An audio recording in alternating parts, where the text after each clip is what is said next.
सत्यमेव जयते। नमस्ते सर।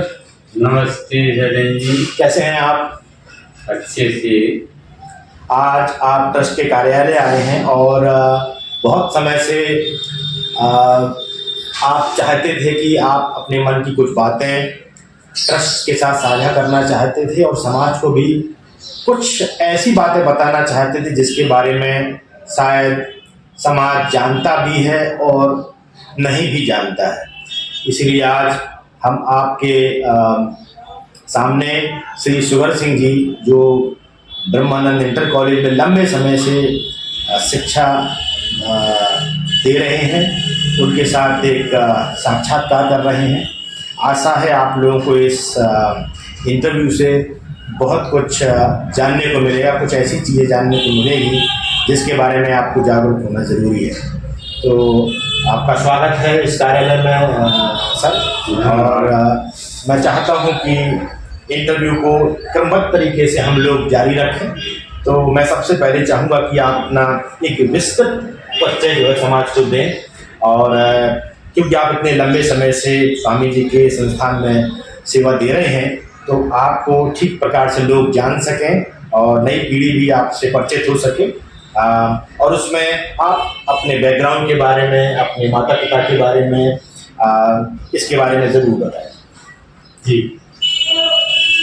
मैं सुगर सिंह रसायन विज्ञान का वर्तमान में बीएम इंटर कॉलेज में प्रवक्ता हूँ, और लगभग 1991 से मैं सतत रूप से इसी स्वामी जी के कॉलेज की सेवा करता रहा हूँ।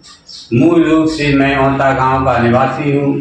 मेरे माता और पिता साधारण किसान हैं और मेहनत करके उन्होंने मुझे पढ़ाया। मेरे परिवार में पैसे के मामले में मैं आर्थिक रूप से बहुत कमज़ोर रहा, और मेरे माता पिता ने खेती बाड़ी करके मेहनत करके मुझे पढ़ाया। मैंने गांधी इंटर कॉलेज गोहान से हाई स्कूल किया, फिर पूज्य स्वामी जी के विद्यालय से मैथमेटिक्स से इंटर किया।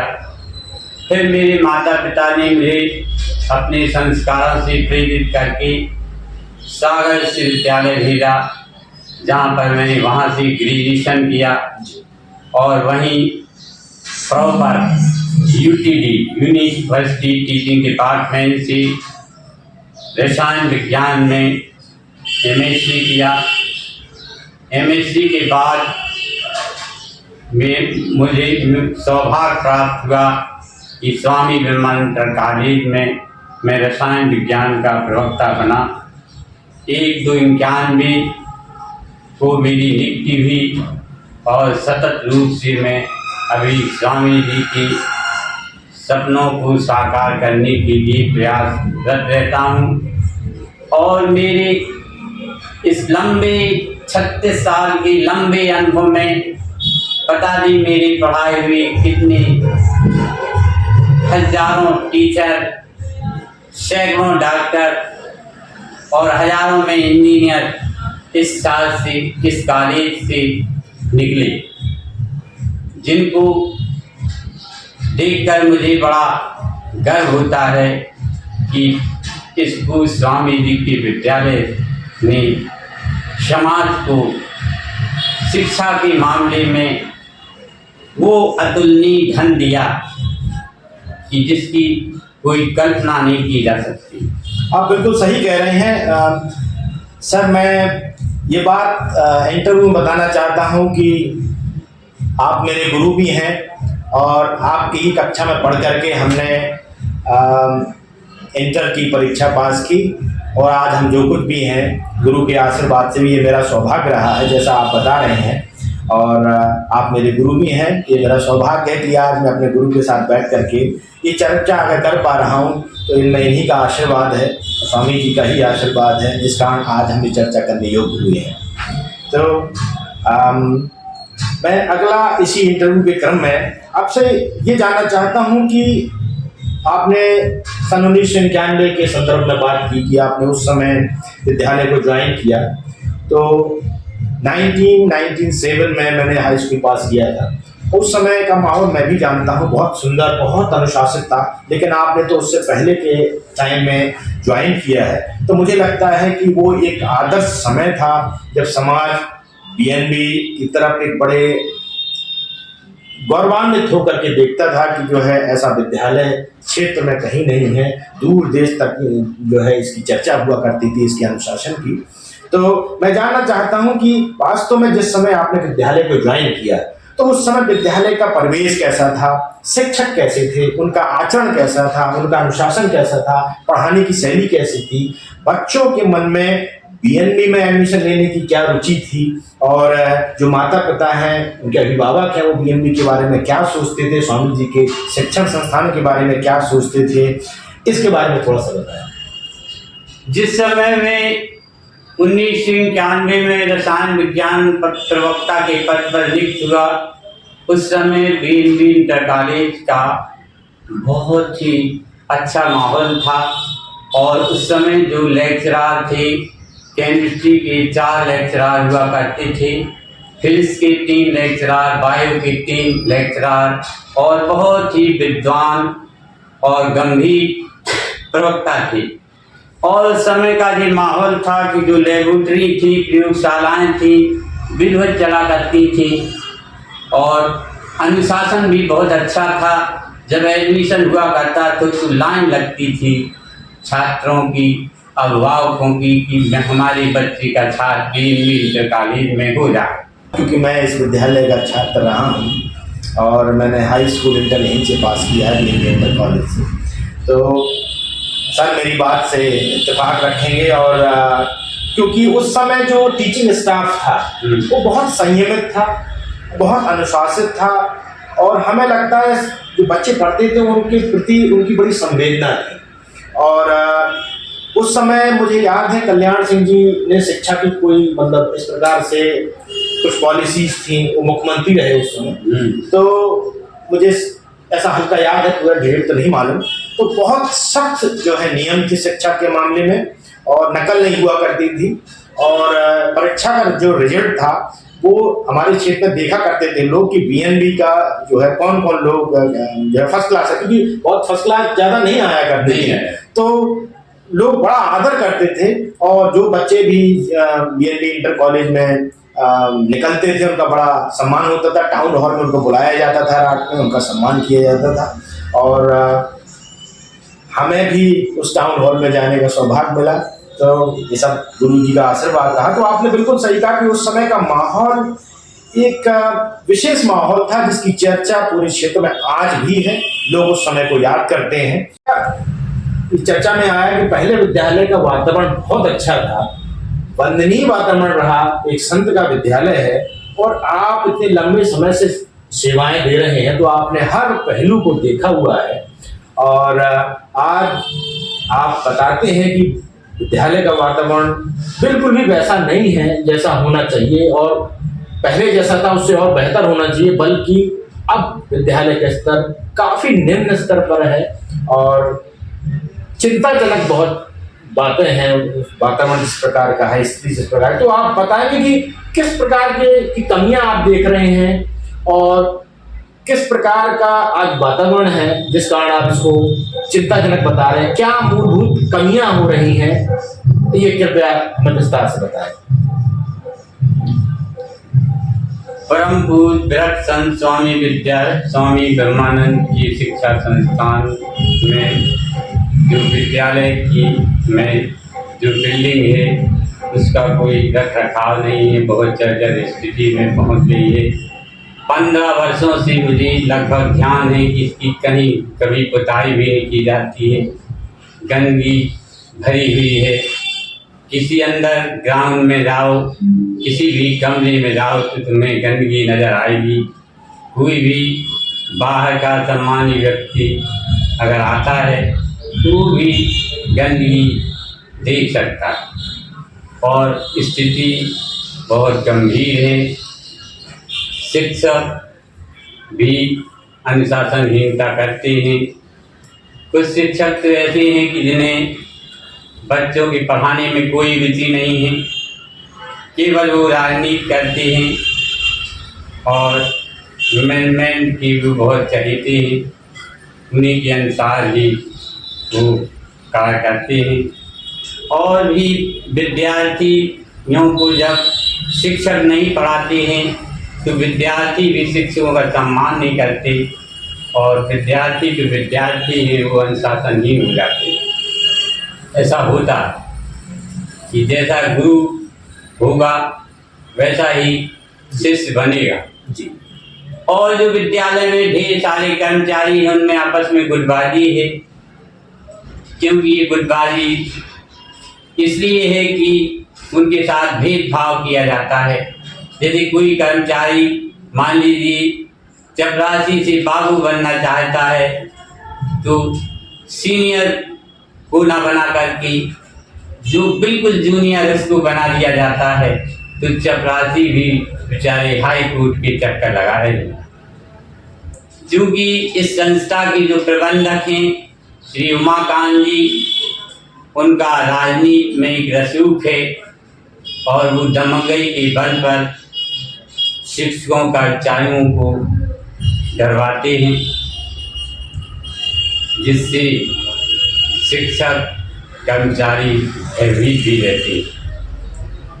और कई बार मैंने अपनी आंखों से देखा कि जो कॉलेज के प्रबंधक महोदय श्री उमाकांत जी ने प्रधानाचार्य के साथ अभद्रता की, गाली गलौज की, पिस्टन अड़ाया और भी कई लोगों के साथ गाली गलौज की। इसके हमारे पास साक्षात वीडियो भी हैं।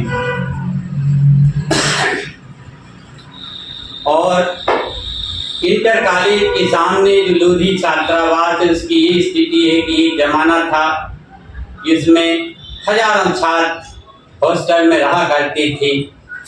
अब मुश्किल से शायद 100-200 या 250 छात्र होंगे जो हॉस्टल में रहते हैं। वहाँ की स्थिति बहुत खराब है। वहाँ अराजक करते हैं, शराब पीते हैं, जुआ खेलते हैं और कुछ ऐसे शिक्षक भी हैं जो उनके साथ शराब भी पीते हैं। ये वहाँ की हॉस्टल की स्थिति है। हॉस्टल के प्रांगण में एक टावर लगा हुआ है जो करीब लगभग उसे 10 वर्ष हो गए हैं। उस टावर का कोई हिसाब किताब भी नहीं है, किसी जियो कंपनी का है।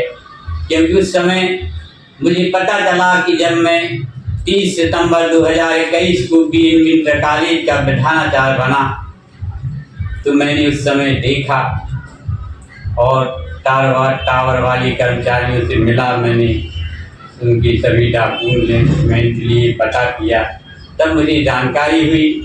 और बीएम इंटर कॉलेज की अतरौलिया में लगभग 30 बीघे ज़मीन है, उसका कोई लेखा जोखा का रिकॉर्ड नहीं है। वो किसी अपनी व्यक्तिगत आदमी को दी जाती है, उससे पैसे दे लिए जाते हैं, ना कोई इसका हिसाब दिया जाता है, कुछ नहीं होता। और भी कई प्रकार के हैं जो शिक्षक जब एक संस्था से दूसरी संस्था में इनका ट्रांसफर होता है, जिनसे एक मोटी रकम ली जाती है, गोपनीय ढंग से लाखों में वो होती है। और ये वो रकम जो होती है उस संस्थान में नहीं लगाई जाती, वो प्रबंध तंत्र की निजी लोगों की जेब में जाती है। तो और जो कॉलेज में विद्यार्थियों के द्वारा कुछ फंड आते हैं, जैसे विकास फंड है। विकास फंड में प्रबंध तंत्र से मैनेजर और कॉलेज के प्रधानाचार्य दोनों का ज्वाइंट खाता होता है। उस पैसे को निकाल लिया जाता है और उसे कॉलेज में नहीं लगाया जाता है, फर्जी वाउचर लगा दिए जाते हैं। ऐसा होता है। विज्ञान में भी काफ़ी पैसा आता है और कई बार हमारी लैबों को जो विभाग अध्यक्ष से उन्होंने एप्लीकेशन लिख कर दी कि साइंस में सामान नहीं है, ये मंगवाया जाए। इससे विद्यार्थियों कि जो प्रयोगात्मक कार्य है उस पर बुरा असर पड़ रहा है। तो एप्लीकेशन ले ली गई, लेकिन आज तक मैंने कोई सामान नहीं देखा, न कोई सामान आया। कह दिया कि सामान आ जाएगा, लेकिन अभी तक कुछ नहीं।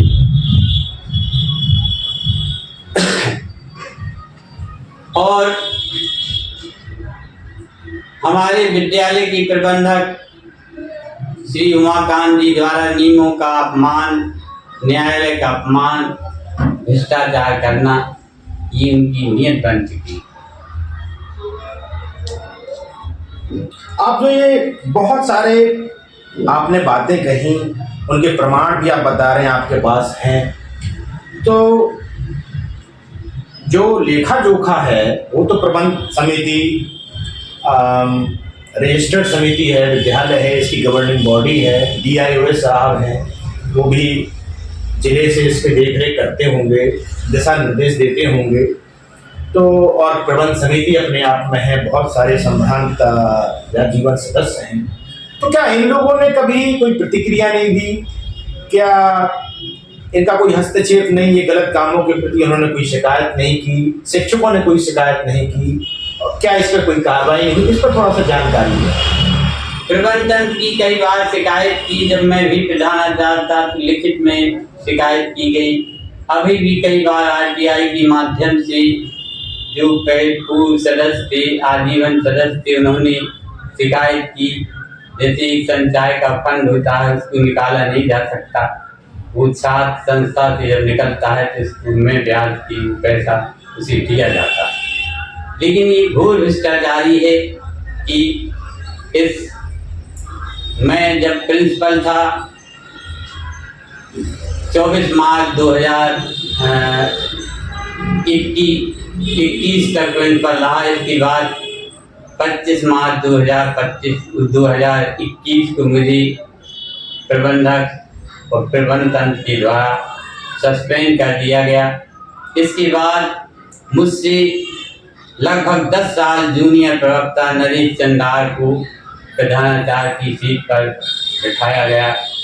और इसके बाद मुझे लगभग याद है कि 24 दिसंबर 2021 और 27 दिसंबर 2021 को चेक के माध्यम से संचयिका निकाली गई, जो लगभग 3,20,000 की। इसके बाद इसके द्वारा हमारे प्रबंध तंत्र कार्यकारिणी के आजीवन सदस्य श्री बिहारी लाल जी ने RTI के माध्यम से शिकायत की थी कि संचयिका निकाली गई। इससे भयभीत होकर BNB इंटर कॉलेज के प्रधानाचार्य नरेश चंदार ने कोऑपरेटिव बैंक जाकर संचयिका 3,20,000 रुपये जमा भी कर दिए। तो आपका ये कहना है कि जो संचय का फंड होता है वो निकाला ही नहीं जा सकता, उसको वापस जमा करना तो एक अलग बात हो गई। अगर वो निकाला गया है किसी भी कारण, वो एक अपराध है, क्योंकि वो अधिकृत नहीं है इस चीज को निकालने के लिए। तो इसमें मतलब हम भी विद्यालय के छात्र हैं, तो क्या अभी हमारी संचय का हमको, मुझे नहीं पता मिली है कि नहीं, तो वो मतलब हम ले सकते हैं? ले सकते हैं। तो क्षेत्रवासियों से मेरा निवेदन है कि यदि आपको इस बात की जानकारी नहीं है कि आपका, चाहे वो आशीर्वाद के रूप में 1 रुपया क्यों ना हो, कुछ यदि संचय का आपकी बाकी है, तो आप स्वामी जी के विद्यालय आ सकते हैं, उस बहाने आ सकते हैं, विद्यालय की स्थिति देख सकते हैं, जो गुरु जी ने कहा उस बात का आप प्रमाण जान सकते हैं, और संचय का आपकी जो है अगर आप चाहें तो वो निकल सकती है। ऐसा हो सकता है? हो सकता, तो वो मिल सकती है, वो आप उसके लिए अधिकृत हैं, ये प्रसाद समझ लीजिए आपका, और एक प्रकार आप विजिट कर सकते हैं। लेकिन एक गंभीर विषय है और प्रमाणों के साथ साथ बता रहे हैं कि हाँ उन्होंने RTI वगैरह लगाई, ये शिकायतें की हैं, ये बड़ी चीज है। हमें आपने एक बात कही कि उमाकांत जी गाली गलौज करते हैं, तो ये विषय सुनने में तो आया, तो हमने क्योंकि कभी देखा नहीं, तो आप इसके कुछ प्रमाण बताएं कि वास्तव में क्या ऐसा है कि उमाकांत जी गाली गलौज देते हैं? हाँ, ऐसा है। मैं अभी की बात बता रहा हूँ कि जब उमाकांत जी लोधी छात्रावास में अवैधानिक चुनाव करा रहे थे, तो मुझसे बीन इंटर कॉलेज के पूर्व प्रवक्ता श्री जयप्रकाश जी मिली और मैं कॉलेज में ही था। मुझसे बोले कि वहाँ पर जहाँ चुनाव हो रहा चलना है, तो मैं उनके साथ चला गया, क्योंकि मेरे वे गुरु भी हैं और मुझसे सीनियर भी रहे हैं। तो जब मैं वहाँ गया तो वहाँ पर चुनाव के पूरे अधिकारी पर्यवेक्षक बैठे थे। हरि मोहन जंसौरिया जी थे और कोई मेहर जी थे। वहाँ जाके मैं बैठ गया उनके साथ। तो उनने अपनी लिस्ट की बात की, तो उन्होंने स्पष्ट हरि मोहन जंसौरिया बोले कि टाइम खत्म हो गया, अब लिस्ट नहीं मिलेगी देखने को। तो उन्हें कहा कि दिखाइए कहाँ है कार्यक्रम, उसमें टाइम नहीं लिखा था। तो उन्हें कहा कैसे नहीं दिखाओगे, तो उसमें काफ़ी झड़प हुई। फिर इसके बाद उन्होंने 1 से 12 नंबर को डायल किया। जयप्रकाश जी ने जब 1 से नंबर 12 को डायल किया तो उन्हीं के सामने विद्यालय की प्रबंधक श्री उमाकांत जी ने कहा अपने आदमियों से कि लाल बंगले में अंदर जाइए, इसको मैं गोली मार दूंगा। और जयप्रकाश जी फिर पुलिस वालों से कहने लगे कि देखिए आपके सामने कह रहा है कि गोली मार दूंगा। तो पुलिस वालों ने कुछ नहीं किया, केवल इतना कहा कि हम देखते हैं कि कैसे गोली मारेगा। तो हमने तो आंखों से देखा कि उमाकांत जी हमेशा अभद्रता करते रहे। इसी प्रकार की अभद्रता उन्होंने अरविंद कुमार जी के साथ की थी। नरेश चंद्र आर्या जिस समय वर्तमान में प्रधानाचार्य बैठे हैं, उनका वीडियो इस बात का सबूत है। कोतवाली में वो अपनी डिबेट दे रहे थे कि मैंने प्रबंधक को गाली गलौज देने से रोका, तो उन्होंने मुझे पिस्टल हवा दी और जान से मारने की धमकी दी। उमाकांत जी हथियार लेके विद्यालय में जाते हैं? विद्यालय में पिस्टल लेके भी जाते हैं, मैंने कई बार उन्हें देखा। ये तो बड़ी चिंता की बात है कि स्वामी जी के विद्यालय में है, जहाँ व्यक्ति को शिक्षा दी जाती है, जहाँ वो अपने जीवन को संवारता है और सच्चाई, धर्म और अहिंसा के मार्ग पर चलता है। क्योंकि स्वामी जी एक बहुत महान संत थे, अद्वितीय संत थे, जिन्होंने हमारे समाज को लड़ाई झगड़ों से मुक्त कराया, शिक्षा की दिशा में ले गया। और उनके ही विद्यालय में प्रबंध समिति के जो प्रबंधक हैं वो पिस्टल लेके जाते हैं। बहुत बड़ी बात है और ये बड़ी चिंता की बात है। और इसके बारे में मेरी क्या प्रतिक्रिया मुझे समझ नहीं आ रहा है, और ये वास्तव में एक बड़ी चिंता का विषय है। आप ये बता रहे हैं कि वो ऐसा करते रहे हैं और शुरुआत से गाली गलौज देना, अभद्रता करना, प्रिंसिपल जो हैं विद्यालय के उनके साथ अभद्रता करना, ये बड़ी चिंता की बात है।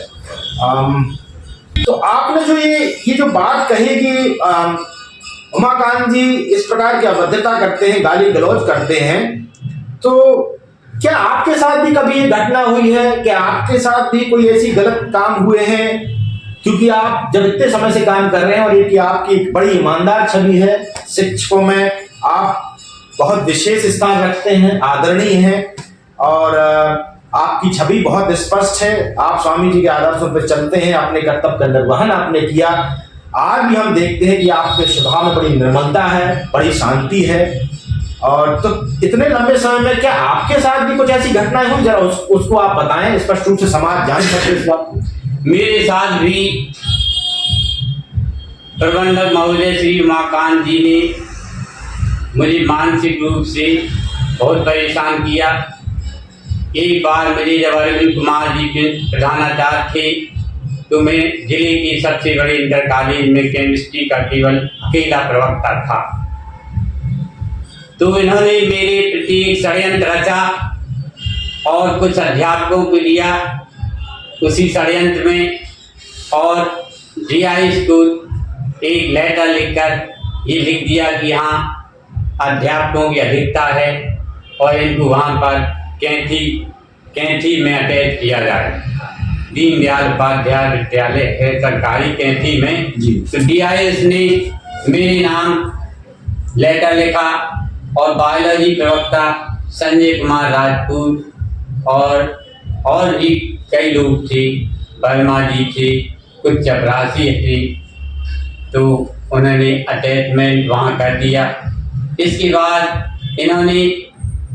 मैंने जब प्रधानाचार्य जी ने मुझे बुलाया, अरविंद कुमार जी ने, कि अपना लेटर रिसीव कर ली, तो मैंने लेटर रिसीव नहीं किया क्योंकि वो कानून के तहत नहीं था। मैंने अरविंद कुमार जी से कहा कि मैं अकेला प्रवक्ता हूँ और लगभग 300 छात्र हैं केमिस्ट्री की, मैं अकेला प्रवक्ता, DIS ने किस नियम के तहत इन बच्चों का भविष्य क्या होगा, किस नियम के तहत मुझे पंडित दीनदयाल उपाध्याय कैंची में तय कर दिया। तो जब मैंने लेटर रिसीव नहीं किया तो उमाकांत जी ने मेरे साथ ही दूसरे दिन एक षड्यंत्र रचा और उन्होंने पुलिस को शिकायत की कि BNB इंटर कॉलेज में सुभर सिंह प्रवक्ता दंगा करा रहे। ओह, तो मैं उसी समय, जिस समय इन्होंने शिकायत की थी, उसी समय मैं कॉलेज से थोड़ा बैंक की काम से आ गया था। बीच में जब लौट के गया तो मुझे वहाँ पुलिस फोर्स खड़ा मिला और जैसे ही मैं अपने कमरे में गया, वहाँ बहस आई और पुलिस वाले काफ़ी लोग आ गए, उनसे बातचीत हुई। उन्होंने कहा कि आप दंगा कराते हैं। मैंने उससे कहा कि सर देखिए, आपको लग रहा है कि दंगा हो रहा है यहाँ पर। तो उनसे काफ़ी बातचीत हुई। तो ऐसी बहुत सी घटनाएं हुई। इसके बाद अरविंद कुमार जी का स्थानांतरण उन्होंने इलाहाबाद करा लिया। क्या कारण था उनके स्थानांतरण? कुछ घटना हमने उनके बारे में उनके स्थानांतरण का कारण ये था कि विद्यालय की प्रबंधक श्री उमाकांत जी जब विद्यालय आती थी तो कभी राइफल गाड़ी में रखी रहती थी, कभी कुल्हाड़ी रखी रहती थी, कभी पिस्टल ली रहती थी, कभी डंडा लेती और गाली भद्दी गाली दिया करती थी। वो अरविंद कुमार जी ने कई बार उसकी दास्तान सभी शिक्षकों को भी बताई जी, और हमने साक्षी रूप में सुना भी है गाली दी थी उमाकांत जी। इससे प्रताड़ित होकर वो यहाँ से चले गए। क्या उन्होंने कोई थाने में शिकायत भी की थी, सुनने में आया? हाँ, थाने में उन्होंने FIR की थी जब इन्होंने लोधी छात्रावास में प्रधानाचार्य नरेश चंदारी जो इस समय वर्तमान में है और अरविंद कुमार जी, और उसमें मैं भी शामिल था, दिनेश लोधी शामिल थे, संतराम थे, राजकुमार थे, सबके सामने रिवाल्वर आवाज़ी थी, मतलब पिस्तौल हाँ आवाज़ी थी। इसके बाद हम लोग कोतवाली रात गए जिसकी हमने FIR करवाई, इसमें हरिजन एक्ट भी लगा था। लग गया था, लग गया। इसके बाद उमाकांत ये राजनीतिक स्वरूप करके इन्होंने दबाव बनाकर समझौता कर। तो क्या उस FIR का प्रमाण आपके पास है? हाँ, मेरे पास इस FIR का प्रमाण है और उस घटना का मैं आई विटनेस भी हूँ, साक्षी हूँ, गवाह हूँ। ये बहुत बड़ी बात आप कह रही हैं और हम निश्चित रूप से उन चीज़ों को आपसे देखना चाहते हैं कि वो चीज़ किस प्रकार से है, लेकिन ये बहुत बड़ी जानकारियां हैं, शायद समाज को नहीं मालूम है और जिस प्रकार की बात आप कह रहे हैं ये बड़ी चौंकाने वाली हैं। मुझे लगता नहीं है कि समाज को इस सच्चाई के बारे में मालूम है, क्योंकि हम ये तो सुनते रहते हैं कि ब्रह्मानंद संस्थानों में कई प्रकार का भ्रष्टाचार है, दिन प्रतिदिन आए दिन इस प्रकार की शिकायतें, इस प्रकार की चर्चा समाज में बनी रहती है कि विद्यालयों के उत्थान की आवश्यकता है। विद्यालयों में ठीक नहीं चल रहा है, लंबे समय से ठीक नहीं चल रहा है और जिस प्रकार के खुलासे आज आप कर रहे हैं ये बड़ी चिंता की बात है। और भी कोई घटनाएं आपके साथ हुई जिनमें आप जी?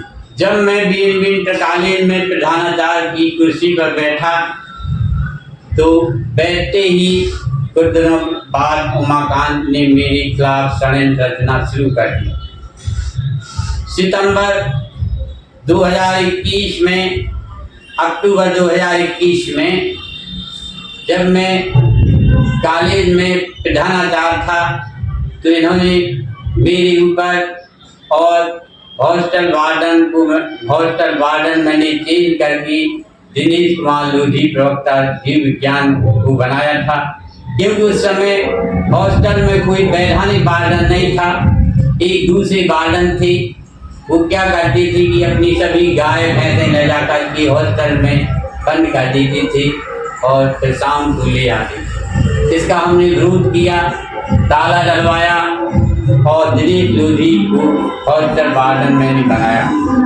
इसके बाद इन्होंने षड्यंत्र रचा और मेरे ऊपर इन्होंने 1 लाख रुपए चोरी का आरोप लगाया कि मेरे लोधी छात्रावास में लाल बंगले के अंदर 1 लाख रुपए रखी थी।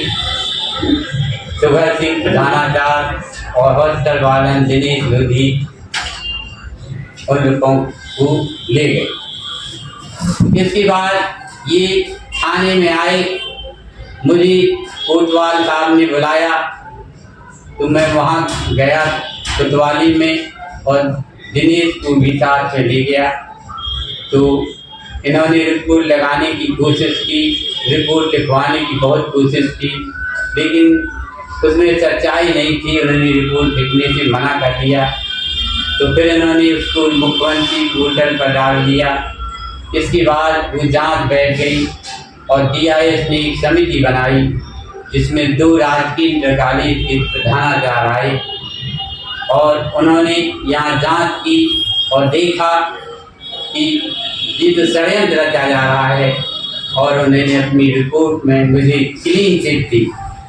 ये मात्र षड्यंत्र था, यहाँ कोई रुपये नहीं रखी थी। उस समय कोरोना काल चल रहा था, हॉस्टल में भी छात्र नहीं रह रहा था, कुछ नहीं था वहाँ।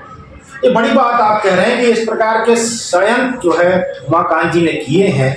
ये सुन के बड़ा आश्चर्य होता है कि एक प्रबंधक, एक शिक्षक DNV डिग्री कॉलेज में जो प्रोफेसर के पद पर हैं, एक आदरणीय शिक्षक के रूप में काम कर रहे हैं, एक शिक्षक की क्या ऐसी भी भूमिका हो सकती है? ये तो बड़ा निंदनीय आचरण है और मुझे लगता है कि समाज को इस प्रकार की सच्चाई नहीं मालूम है। स्वामी जी के संस्थान में इस प्रकार का शिक्षण, इस शिक्षक और इस प्रकार के जो है प्रबंध तंत्र के लोग, ये बड़ी आश्चर्य की बात है। ये बहुत बड़ी चिंता का विषय है।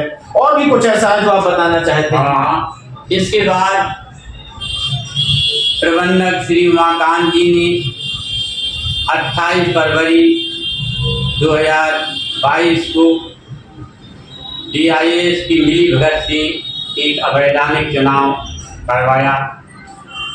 इसके बाद वो प्रबंधक बने और प्रबंधक बनते ही 25 दिसंबर को मुझे सस्पेंड कर दिया, निलंबित कर दिया।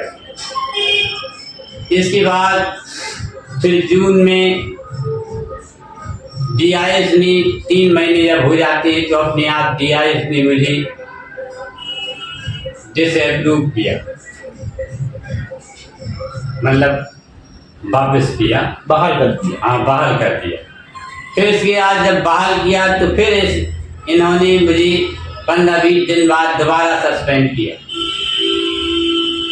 दोबारा सस्पेंड करने के बाद फिर DIS ने मुझे फिर डिसअप्रूव कर दिया 3-4 महीने बाद।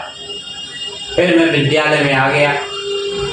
फिर इसके बाद जब जुलाई आई तो वार्षिक वेतन वृद्धि जो लगती है तो उसमें ना प्रिंसिपल का पावर होता है, ना DIS का होता है, ना प्रबंधक का पावर होता है। इन्होंने मेरी वार्षिक वेतन वृद्धि रोक दी। जबकि DIS ने स्पष्ट रूप से पत्र लिखा कि वार्षिक वेतन वृद्धि किसी परिस्थिति में रोकी नहीं जा सकती, चाहे शिक्षक अस्थायी क्यों ना हो। ये तभी रोकी जा सकती है जब शिक्षक के ऊपर बहुत बड़े आरोप लगे हों और उसकी अनुमति माध्यमिक शिक्षा परिषद इलाहाबाद ने दे दी जी, तब रोका जा सकता। लेकिन इन्होंने अपनी एक दमंगई और गुंडई के बल पर जबरदस्ती मेरी वार्षिक वेतन वृद्धि रोक दी। जब वार्षिक वेतन वृद्धि रोक दी, इसके बाद फिर इन्होंने फिर षड्यंत्र शुरू किया और मैंने कई पत्र लिखे, इनको पूछा, इनसे कारण पूछा कि क्यों वार्षिक वेतन वृद्धि रोकी गई। तो फिर इन्होंने दूसरी चाल चली और वार्षिक वेतन वृद्धि की एवज में ही 15,000 रुपये मुझे रिश्वत के रूप में मांगे गए। ओके। लेकिन मैं इन्हें रिश्वत नहीं देना चाहता था। मैं गोपनीय ढंग से लखनऊ गया। वहाँ मैंने एंटी करप्शन विभाग में सूचना दी, अपनी लिखित एप्लीकेशन दी कि BNB प्रधानाचार्य नरेश चंद्र आर्या मुझे गोपनीय ढंग से वार्षिक वेतन वृद्धि के एवज में 15,000 रुपये की मांग कर रहे हैं। तो मैंने वहाँ एप्लीकेशन दाखिल की। फिर इसके बाद पूरी प्रक्रिया शुरू हुई और करीब 1-1.5 महीने बाद ये BNB इंटर कॉलेज में 28 दिसंबर 2021 को नरेश चंद्र आर्या 15,000 रिश्वत लेते हुए रंगे हाथों पकड़े। ये बहुत बड़ी बात गुरुजी बता रहे हैं। तो गुरुजी ने जो कुछ कहा ये बहुत बड़ी बात है, क्योंकि जो रेड पड़ती है, किसी को घूस लेते पकड़ा जाता है, ये सिर्फ एक वक्तव्य नहीं, कोई एक छोटी सी प्रक्रिया है नहीं है, एक बहुत लंबी प्रक्रिया है। इसके लिए बहुत सारे कानूनी स्टेप को पूरा करना पड़ता है। उसके लिए स्वयं जो विभाग होता है, जो अधिकृत टीम रहती है, जो पुलिस या जांच की टीम रहती है, उनको बहुत सारी परमिशन लेनी पड़ती है और DM साहब से परमिशन लेनी पड़ती है, उनके विभाग से परमिशन लेनी पड़ती है, पुलिस डिपार्टमेंट को साथ में लेना पड़ता है। तो निश्चित रूप से यदि ऐसा हुआ है तो बहुत लंबी प्रक्रिया और तथ्यों के साथ ये काम हुआ है और नरेश चंद्र आर्य जी को उस समय शायद गिरफ्तार किया गया था। तो क्या इसका केस अभी भी चल रहा है? अभी केस चल रहा है शासन में, ये जांच भी चल रही है। आज से अधिक संपत्ति की जांच भी चल रही है नरेश चंद्र आर्या की, और मुझे आशा है कि इसमें मुझे न्याय मिलेगा। निश्चित रूप से यदि आपने जो कुछ बताया है उसमें सच्चाई होगी तो स्वामी जी के आशीर्वाद से आपको न्याय मिलेगा, मिलकर रहेगा। इसके बाद जब मैंने 28 दिसंबर 2021 को नरेश चंद्र आर्या को 15,000 रिश्वत लेती हुई रंगे हाथों पकड़वाया, इसके 2 दिन बाद तुरंत 30 दिसंबर 2021 को श्री उमाकांत जी ने मुझे 30वीं बार सस्पेंड कर दिया। ओके। और उसमें लिखा कि आपने कॉलेज की छवि को धूमिल किया। ये तो बड़ी अजीब बात है कि एक भ्रष्टाचारी को पकड़वाना, विद्यालय की छवि को धूमिल करना कैसे हो जाता है?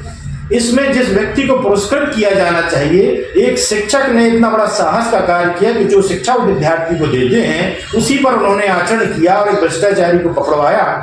इस पर उनका सम्मान करने, उनका एक आदर्श बनाने के स्थान पर उनको सस्पेंड कर दिया गया, कहते कि उन्होंने विद्यालय की छवि धूमिल की है। इसके बाद फिर भी इनको मतलब संतोष नहीं है और इन्होंने 24 अप्रैल 2022 को मुझे टर्मिनेट कर दिया, बर्खास्त कर दिया, नौकरी से निकाल दिया। नौकरी से निकाल दिया, मेरा रजिस्टर से नाम खत्म कर दिया। ओह, ये तो बहुत ज्यादा है। फिर इसके बाद मैंने, जब मुझे न्याय की कोई यहाँ से आस खत्म हो गई तो मैं हाई कोर्ट गया, उच्च न्यायालय की शरण ली मैंने जी। फिर मैंने लगभग 4-5 रिटें की, जिसमें हर रिट में मैंने जीत हासिल की। ये बहुत बड़ी बात है कि अंततः व्यक्ति को न्याय की शरण में जाना ही होता है। आप शिक्षक हैं, समाज को शिक्षा देते हैं, विद्यार्थियों को उनका जीवन संवारने के लिए दिशा देते हैं, और आप देख सकते हैं एक शिक्षक को भी जब वो समस्याओं से घिर जाता है, उसके साथ अन्याय होता है, तो वो अंततः न्याय की शरण में जाता है और वहाँ न्याय होता है। जैसा आप देख पा रहे हैं कि उनके साथ बार बार अन्याय हुआ, बार बार गलत हुआ, और उन्होंने अंततः न्यायालय की शरण में जाकर के अपनी हर बात को न्यायालय के सामने रखा और उन्हें उनकी हर बात सही सिद्ध हुई, उनको हर विषय पर जीत प्राप्त हुई और आज वो प्रवक्ता के रूप में सतत शिक्षाएं दे रहे हैं। ये हमारा सौभाग्य है कि वो आज भी हमारे विद्यालय में कार्यरत हैं और विद्यार्थियों का जीवन संभाल रहे हैं। आगे इस विषय पर और भी कुछ है कहने की, और भी कुछ ऐसा कुछ हुआ है, क्योंकि यही अपने आप में बहुत बड़ी घटनाएं हैं जो लोगों को शायद नहीं मालूम। हाँ, मैं जनता के सामने एक विशेष बात कहना चाहता हूँ कि जो मैंने अभी कई बार मीडिया में देखा किसी बीएनबी इंटर कॉलेज के प्रबंधक श्री उमाकांत जी हैं जो विश्वविद्यालय के लिए 100 बीघा जमीन देना चाहते हैं। 100 बीघा जमीन। हाँ, तो मैं ये कहना चाहता हूँ कि मैं भी प्रधानाचार्य रहा और मैंने देखा कि छात्रों से अवैध धन वसूली की जाती है और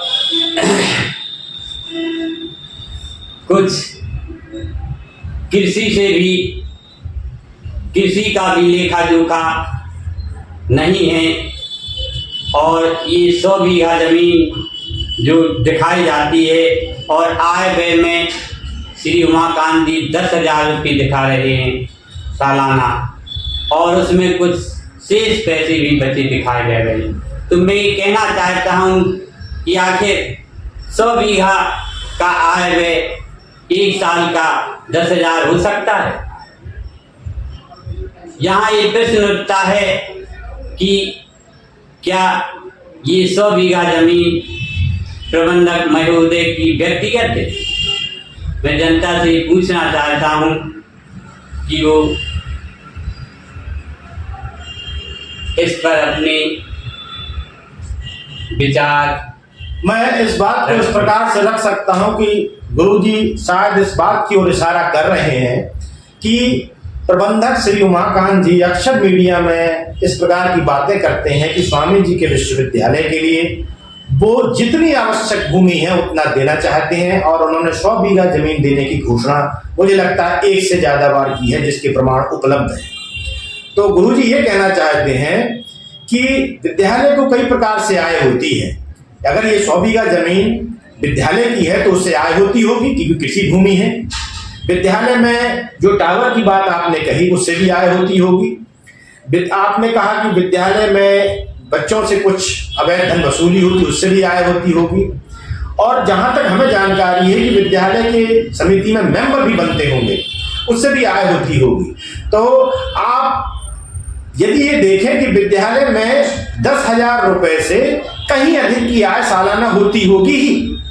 और सर ये कहना चाहते हैं कि उमाकांत जी ने 10 वर्षों से लगभग लगातार जो विद्यालय का आय व्यय दिखाया है वो मात्र 10,000 रुपए दिखाया है सालाना। क्या ये संभव है कि इतने बड़ी संस्था का जिसके पास सैकड़ों बीघा जमीन हो, जिसके पास आय व्यय के साधन हो, हर महीने लगभग 10,000 रुपया किराया आता हो टावर का, क्या उसका सालाना आय 10,000 रुपए हो सकती है और उसमें भी सब खर्चा काट करके कुछ रुपए बच जाते हो? क्या ये संभव है? तो ये प्रश्न है गुरु जी का कि यदि वो 100 बीघा जमीन विद्यालय की है तो उसका आय व्यय कहां है? क्या उसकी आय 10,000 रुपए है? इससे ये प्रश्न खड़ा होता है या तो वो जमीन विद्यालय की नहीं है, यदि विद्यालय की होती तो उसका आय व्यय 10,000 से ज्यादा होता, और यदि वो विद्यालय की जमीन है तो वो दान कैसे दे सकते हैं? पहले उसको आय व्यय तो दिखाना ही पड़ेगा जिससे सिद्ध होगी विद्यालय की जमीन है, इतने वर्षों से उसका आय व्यय कहां गया। और यदि वो उनकी व्यक्तिगत जमीन है तो फिर उसका भी स्पष्टीकरण होते हैं कि क्या वो अपनी व्यक्तिगत जमीन 100 बीघा दान देने वाले हैं। तो ये बड़ी चिंता का विषय है, शायद मुझे लगता है यही बात आप कहना चाह रहे होंगे। तो ये बड़ी चिंता का विषय है, इसके लिए समाज को चिंता करनी चाहिए और इस प्रकार के स्पष्टीकरण हम चाहते हैं उमाकांत जी मीडिया में सामने आकर के दें और तथ्यात्मक होकर दें, क्योंकि ये बहुत बड़ा प्रश्न आज खड़ा हो गया है कि यदि 100 बीघा जमीन है तो वो है किसकी। तो गुरुजी एक और भी प्रश्न आपसे करना चाह रहा हूं। अभी हाल में ये जानकारी हमको मिली है कि माननीय गिरजाशंकर जी ने माननीय उच्च न्यायालय में एक याचिका की थी 542/2025 जिसमें उन्हें यह आदेश प्राप्त हुआ था, बहुत बड़ा आदेश प्राप्त हुआ था कि पूरे उत्तर प्रदेश में माननीय उच्च न्यायालय ये नियम लागू कर दिया है कि विद्यालय जो होते हैं वो शिक्षा के लिए होते हैं, विद्यार्थियों की गतिविधियों से संबंधित कार्यक्रम उसमें होने चाहिए, उनके जो प्रांगण है, क्रीड़ा स्थल है और भी जो जमीन उससे लगी हुई है उसमें कोई कॉमर्शियल एक्टिविटी नहीं होनी चाहिए। तो अभी ये हमें जानने को मिला कि बीएनबी इंटर कॉलेज की क्रीड़ा स्थल में आरपीएल जैसा कोई खेल हुआ और ब्रह्मानंद अंतर्राज्यीय क्रिकेट जैसी कोई प्रतियोगिता हुई, जिसके खिलाफ गिरजा शंकर जी ने ही माननीय उच्च न्यायालय में अवमानना का कुछ केस किया है, जिनमें विद्यालय में नरेश चंद्र आर जी जो प्रधानाचार्य हैं उनके खिलाफ, उमाकांत जी के खिलाफ कानूनी नोटिस जारी हो गया है कि उन्होंने अवमानना की है। ये प्रथम दृष्टया ही माननीय उच्च न्यायालय ने स्वीकार किया है और उसमें और भी प्रशासनिक अधिकारी हैं जिनके बारे में कार्रवाई आगे देखते हैं क्या होती है। और ये प्रतियोगिता एक जिला एक खेल जो विधायक प्रतियोगिता होगी उसके अंतर्गत कराई गई थी। तो ये क्या चीज है, इसकी सच्चाई क्या है, क्योंकि आप विद्यालय में हैं, उसी विद्यालय में कार्यक्रम हुआ, इसकी सच्चाई क्या है और किस प्रकार से कार्यक्रम हुआ, क्या इसमें कहीं कोई भ्रष्टाचार है, ये क्या है, थोड़ा सा इसको हमें बताइए विस्तार से। जो बीएनबी इंटर कॉलेज के ग्राउंड पर जो ये आरपीएल प्रतियोगिता या अंतर राज्य क्रिकेट टूर्नामेंट हुआ, उसी समय में विद्यालय में एक दिन पढ़ा रहा था बच्चों को। तो पढ़ाते समय मेरी क्लास में श्री उमाकांत जी, महेंद्र सिंह और एक दो शिक्षक आए और मेरी क्लास वाले लड़कों से पूछा कि इनको टूर्नामेंट में भाग लेना है। उनके नाम लिखे गए और उन छात्रों को क्लास से ले गए। इसके बाद कुछ देर के बाद मैंने देखा कि वो छात्र वापस भी आ गए। तो मैंने उनसे पूछा कि आप लोग वहाँ क्रिकेट खेलने गए थे, आपको नहीं खिलाया गया? तो उन्होंने मुझे जवाब दिया कि नहीं, हमें खिलाया नहीं गया, वो कह रहे थे कल देखेंगे। इसके बाद दूसरे दिन भी मैंने देखा और उनसे पूछा कि क्या इंटर कॉलेज में आपकी क्रिकेट की कोई रजिस्टर्ड टीम है? तो उन्होंने कहा सर रजिस्टर्ड टीम कोई रजिस्टर्ड टीम नहीं है। फिर इसके बाद इन्होंने अंतर्राज्यीय क्रिकेट टूर्नामेंट एक खेल एक विधायक प्रतियोगिता का एक स्वांग रचा और DIS नरेश चंद्र श्री उमाकांत जी ने मिलकर सरकार की तरफ से एक दिव्यांग खेल प्रतियोगिता घोषित हुई थी, जिसको DIS ने अपने पत्र में लिखा था कि बीएनबी इंटर कॉलेज के ग्राउंड पर होगी। तो जब जिस डेट में वो दिव्यांगों की प्रतियोगिता संपन्न होनी थी उसी डेट में आरपीएल चल रहा था।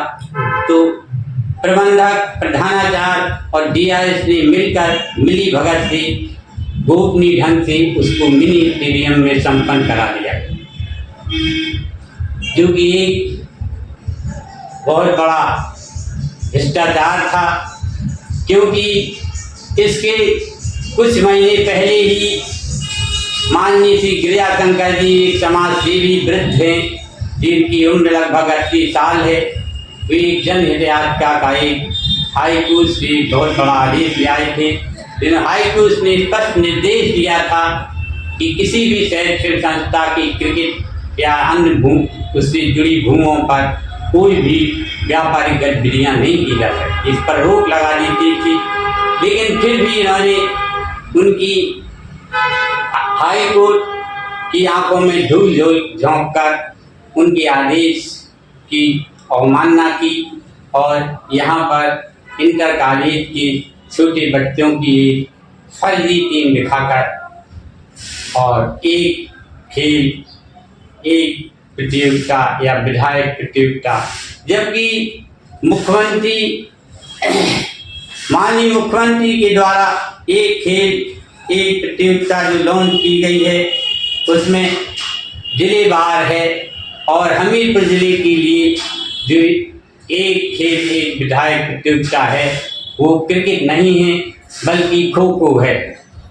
लेकिन फिर भी इन्होंने उसका कोई भी अध्ययन न करके अपनी मनमानी ढंग से छात्रों का शोषण किया। ये तो हमारे क्षेत्र के विधायक जो जी हैं उनको भी ये सोचना चाहिए कि वो जनप्रतिनिधि है, जनप्रतिनिधि की बहुत बड़ी जिम्मेदारी होती है, उनको तो छात्र हित में काम करना चाहिए। लेकिन ऐसा नहीं किया गया, छात्रों के साथ कि एक शोषण की भावना हो गई। इनके खिलाफ में भी एक जांच होना चाहिए कि मान लो इस तरह की जो घटनाएं जिससे दोबारा बार बार ना दोहराई जाए। तो ये जो सारांश है इस घटना का, शायद जो कुछ मैं समझ पा रहा हूँ मैं उसे रीट्रेट करता हूँ कि आरपीएल और जो ब्रह्मानंद अंतर्राज्यीय क्रिकेट टूर्नामेंट हुए वो व्यापारिक गतिविधियां थी जिस पर रोक लगी हुई थी और माननीय उच्च न्यायालय ने बड़े सख्त आदेश इस पर दिए थे कि कोई भी व्यावसायिक गतिविधि किसी विद्यालय के प्रांगण उनसे संबंधित जो जमीन है उस पर नहीं होने चाहिए। और जैसा आपने बताया कि DIOS ने एक आदेश भी दिया था कि दिव्यांगों का कुछ खेल होना है, वो उसका आदेश जब आया तो उस समय आरपीएल ग्राउंड में चल रहा था, लेकिन आरपीएल को नहीं रोका गया। वो सरकारी आदेश की अवमानना की गई DIOS की, और स्वयं DIOS शायद उसमें हैं, जैसा आपने बताया, DIOS और विद्यालय का स्टाफ और कुछ जनप्रतिनिधि मिनी स्टेडियम में इसको बिना किसी आदेश के, बिना किसी जानकारी के गुप्त रूप से इसको करवा दिया गया। और ये भ्रष्टाचार है, बच्चों का शोषण है, कानून के साथ, सरकार के साथ ये धोखा है। और एक जो बहुत बड़ी बात आपने कही, एक जिला एक खेल प्रतियोगिता जिसको विधायक प्रतियोगिता का नाम दिया गया, जहां तक ट्रस्ट ने इसकी स्टडी की है, क्योंकि सर ने हमें पहले भी इस बात के बारे में बताया है, तो मैं आपको जानकारी देता हूं, जिनको ये जानकारी नहीं है वो इस बात को समझे कि ये छोटा कार्यक्रम नहीं है, ये बहुत बड़ी योजना है। इसका अपना एक डिपार्टमेंट है, इसकी एक लंबी प्रोसेस है। विद्यालय में विद्यार्थियों को इसके लिए रजिस्ट्रेशन लेना पड़ता है, डॉक्यूमेंट जमा करने पड़ते हैं, उन डॉक्यूमेंट्स का वेरिफिकेशन होता है, फिर अप्रूवल मिलता है, फिर आप रजिस्टर्ड माने जाते हैं, फिर आपका चयन होता है उस खेल के लिए जो उस जिले के लिए मनोनीत है। तो पहली बात जो सर बता रहे हैं कि हमीरपुर जिले में क्रिकेट है ही नहीं, तो आपने क्रिकेट को एक जिला एक खेल प्रतियोगिता हमीरपुर के लिए विधायक खेल प्रतियोगिता कैसे बना दिया? ये बहुत बड़ा भ्रष्टाचार, बहुत बड़ा धोखा है सरकार के साथ। और विद्यालय की कोई रजिस्टर्ड टीम नहीं, किसी बच्चे ने रजिस्ट्रेशन नहीं कराया, तो जब रजिस्ट्रेशन नहीं कराया तो उस खेल में भागीदारी कैसे हो सकती है? और रजिस्ट्रेशन कराने के बाद खेल कब होगा ये भी आदेश सरकार ही जारी करेगी, उसका खर्चा भी सरकार ही वहन करेगी, और उसके लिए बच्चों को चयनित किया जाएगा कि वो योग्य है कि नहीं है।